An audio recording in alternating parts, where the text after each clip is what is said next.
Welcome to GearCheckGames. This is part 1 of our commentary for Banjo-Kazooie.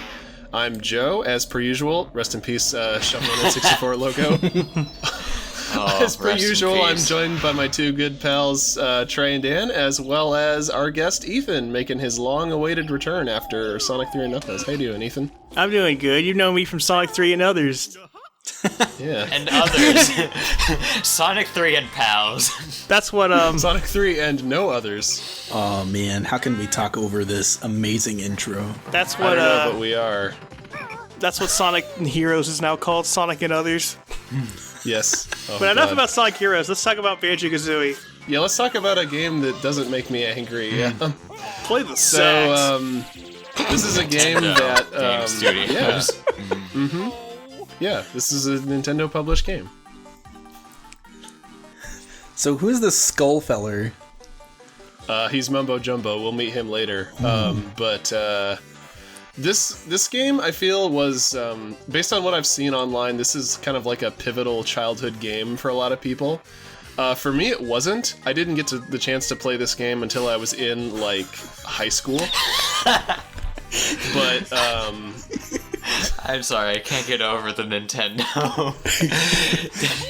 well, Just like text you tool best- Nintendo. Oh my god. You really committed to this, didn't you? I don't know what you're talking about. This game and the Banjo-Kazooie franchise is owned by the great and powerful Nintendo Corporation, as they are actually called. But yeah, okay, never mind. You can't keep the joke up any Xbox longer. Live Wait, Arcade. you're not gonna put like a giant N on the Microsoft, the Xbox window. Dan, that was too much work. Oh man, are you gonna treat us to all three songs?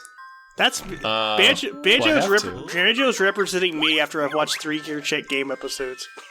Oh, just completely drained of all hope for humanity.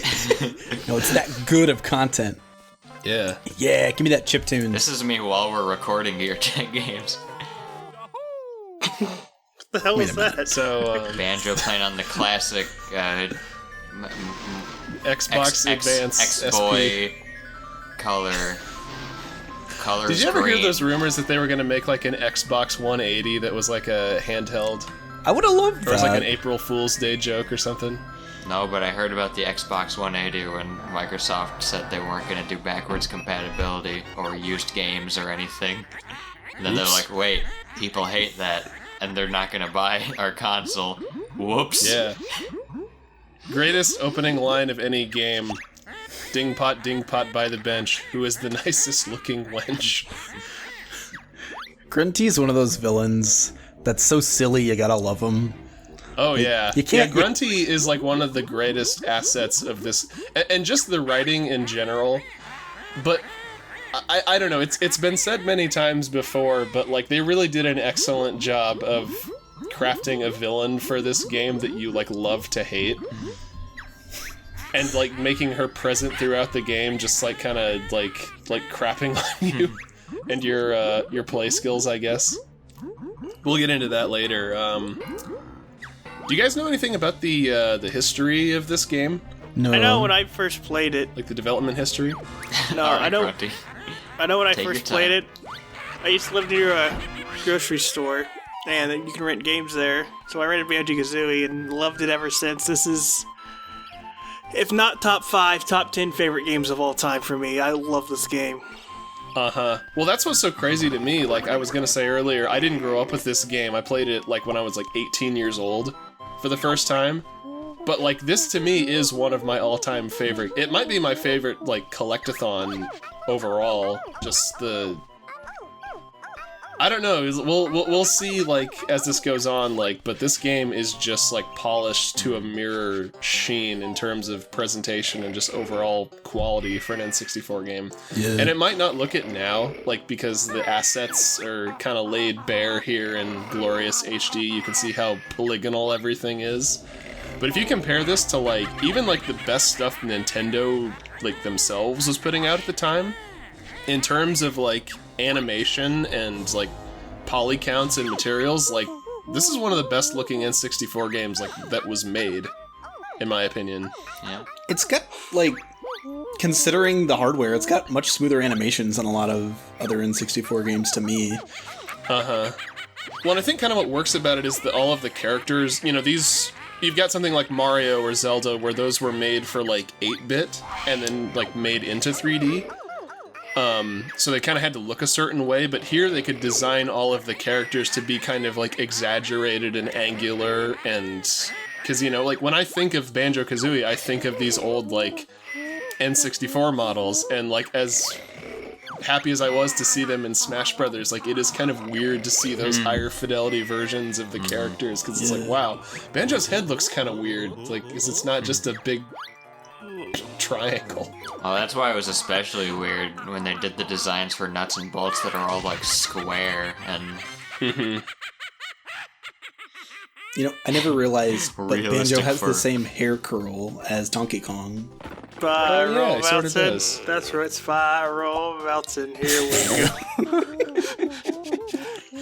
I knew it was bound to happen eventually, but to comment on the music, which needs no introduction, the genius composer Grant Kirkhope did the soundtrack for this game.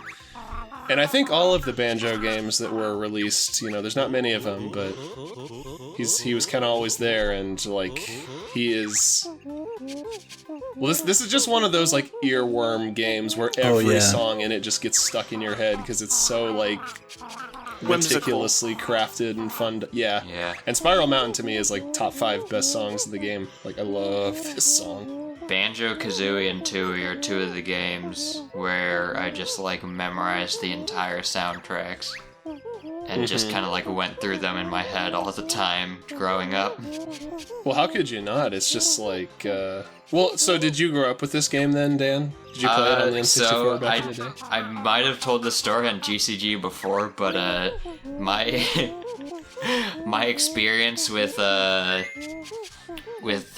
growing up with Banjo is kind of the opposite of Ethan's, where when I was a kid, I just on a whim randomly rented Banjo-Tooie and played through a good portion of it and had a blast with it. So I was like, you know what? I really enjoyed this game. I want to buy the full game. So I went to the store with my dad or mom or whoever it was. And my legal guardian. I saw Banjo in the store, and I was like, all right, I want that one.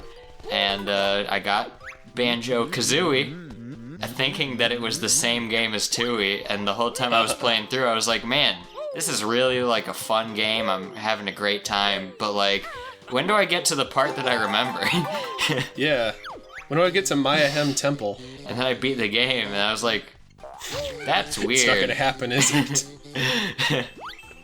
That's These awesome. look like Didn't the credits. same thing happen to you with Sonic Adventure 2? Yes. The thing happened to me with a fair number of games as a kid. I was not the brightest child. It's let's play the sequel first. Why not?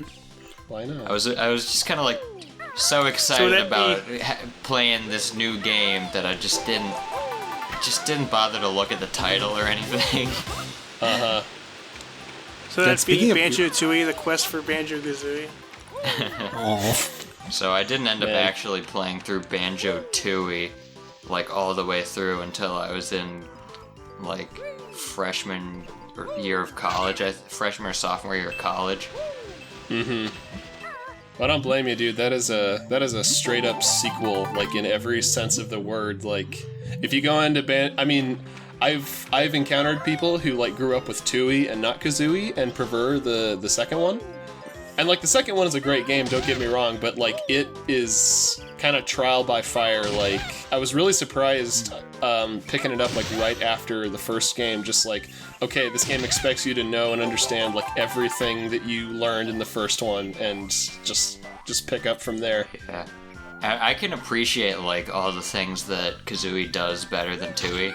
But honestly, I still don't really know which one I love them both, and I don't really know which one I prefer. Because I also a lot of the issues that a lot of people have with Tooie are not really as big of issues for me, because I'm somebody that enjoys I enjoy more of a challenge. I have a lot of patience. oh no. Well, that's a good thing, Dan, because our patience is going to be tested time and time again throughout this playthrough.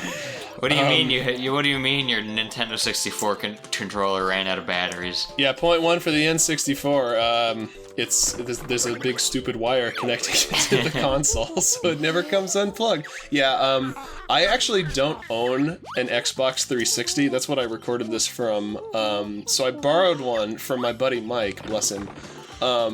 Unfortunately, Mike only has one 360 controller, and it's kind of janky.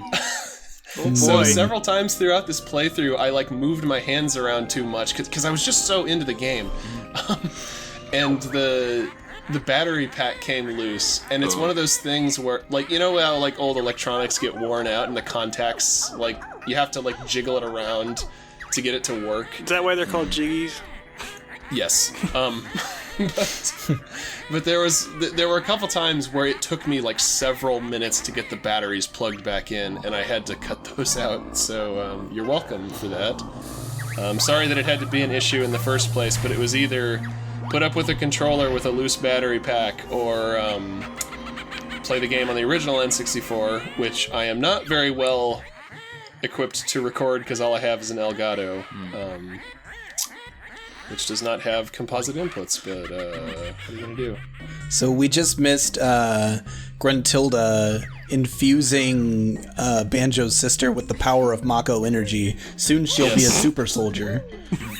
Topical. I see what you did there. But yeah, so in case it wasn't blatantly obvious to everyone on the planet, because Banjo-Kazooie has become kind of ubiquitous among the gaming community. The plot of this game is that Gruntilda, the very vain Wicked Witch, is jealous of an adolescent female bear because she's the prettiest person on Spiral Mountain, and Grunty wants to be the prettiest, so she kidnaps Banjo's little sister Tootie and wants to extract her good looks and take them for her own.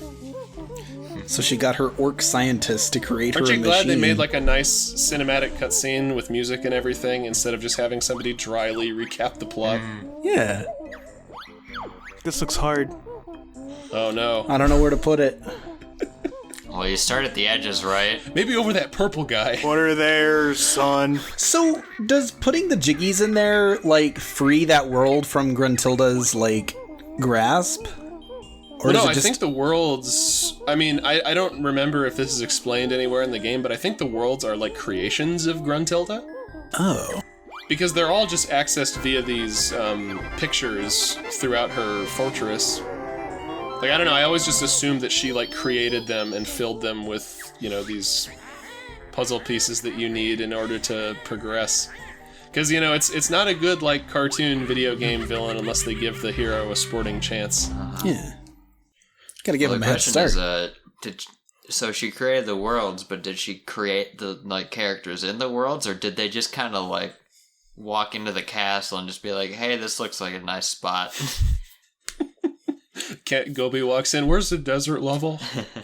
I'm looking for a desert level. Maybe... You know what? Now that I think about it, Grunty does seem like the sort of villain who would create people and just life forms to suffer. I guess a lot of the characters, as we'll see amusement. in the coming episodes, a lot of the characters in this game seem pretty miserable.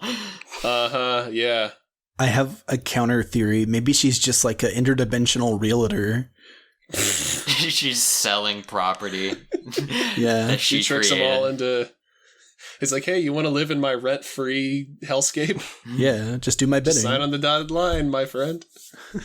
Anywho, we've rambled for long enough. Join us in part 2 for the first proper world of the game, Mumbo's Mountain, not Spiral Mountain. Yeah. Why are there two mountains?